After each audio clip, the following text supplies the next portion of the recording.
महादेव की चमत्कारी सावन व्रत कथा। दोस्तों, आज आपको सावन सोमवार की वो कथा सुनाएंगे जिसे सिर्फ सुनने मात्र से इंसान की सारी इच्छाएं पूरी हो जाती हैं। मित्रों, कथा के अनुसार अमरपुर नगर में एक बहुत बड़ा व्यापारी रहा करता था। मान सम्मान से लेकर धन दौलत तक की उसके यहाँ पर कोई कमी नहीं थी, लेकिन संतान की कमी का दुख उसे अंदर ही अंदर खाए जाता था। दरअसल उस व्यापारी की कोई संतान नहीं थी, जिसके चलते वो दिन रात इसी बात की चिंता किया करता था। संतान प्राप्ति की इच्छा से उस व्यापारी ने हर सोमवार भगवान भोलेनाथ का व्रत करना शुरू कर दिया। वो पूरी श्रद्धा से उनकी व्रत पूजा करता था।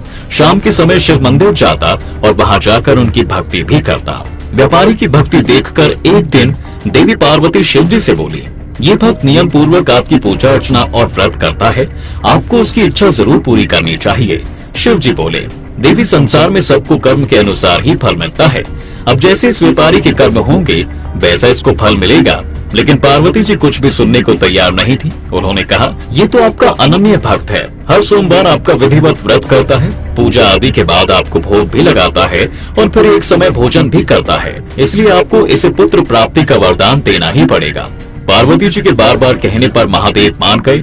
उन्होंने कहा, मैं इस व्यापारी को संतान प्राप्ति का वरदान दूंगा, लेकिन इसकी संतान की आयु सिर्फ 16 वर्ष की ही होगी, उसके बाद उसकी मृत्यु हो जाएगी।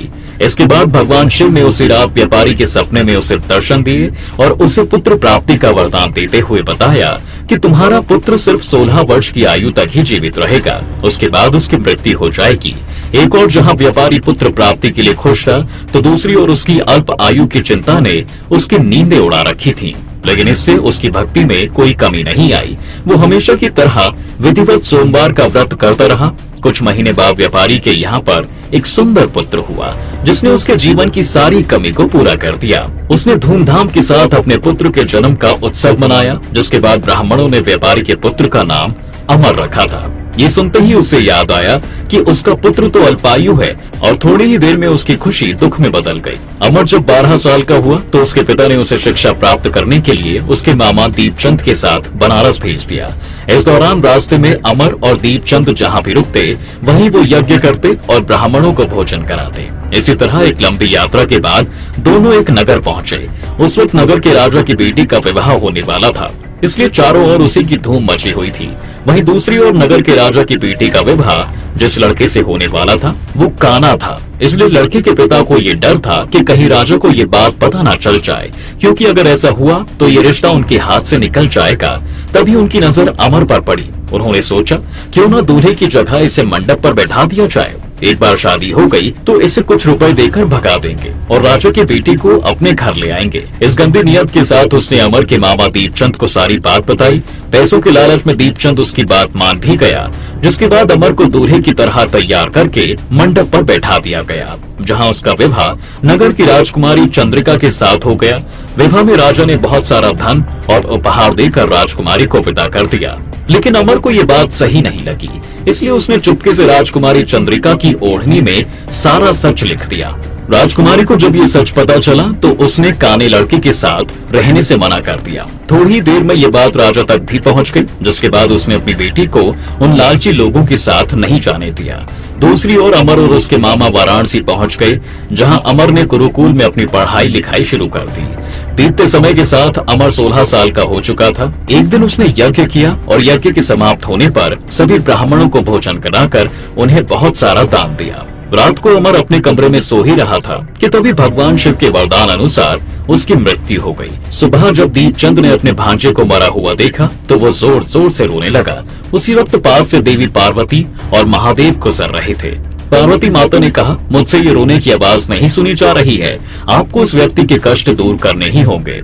इसके बाद शिव जी और पार्वती माता अदृश्य रूप से अमर के पास गए।